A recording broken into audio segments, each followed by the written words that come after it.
ጠበቅነው ብርቱካኔ አንተ እንደምን አለ እኔስ ልቤ ነሳኝ አንተ እንደምን አለ እኔስ ልቤ ነሳኝ ኧረ ሰው አለቀ ዶክተር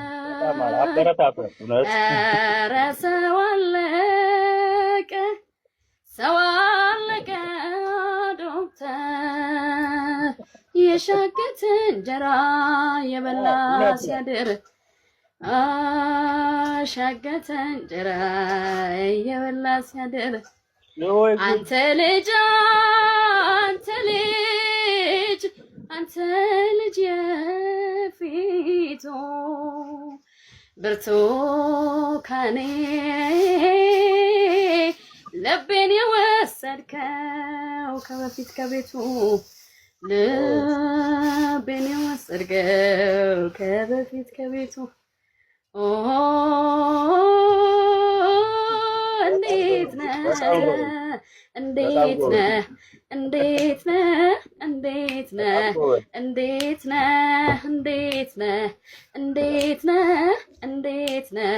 እንዴት ነህ ዶክተርዬ በጣም እድለኛ ነኝ ሆነስትሊ ማለት አላውቀውም ፕላትፎርሙን ግን ማለት እንደዚህ አይነት ድምጽ ያለው ሰው ለመጀመሪያ ጊዜ እኔ ፔጅ ላይ ስለመጣ አመሰግናለሁ ሆነስትሊ እድለኛ ነኝ ጎበዝ ነሽ አይ በጣም ተጠቀሚበት እኔም ስላገኘሁ ደስ ይላል በእውነት እዛ በሱ በኩል ያላችሁ ሰዎች ታፕታፕ ሼር ኮፒ ሊንክ አድርጉ አዳዲስ ሰዎች ለሰዎች ወይኔ ያመለጠኝ እንጀራው ይላል ስለ ውሃ ንገረን በሚቀጥለው ፕሮግራም ዛሬ መጣ ነው ስለ እንጀራ ጉዳይ ነው ወደ ማጠቅለል ለመሄድ የተነጋገረው ጉዳይ እንጀራ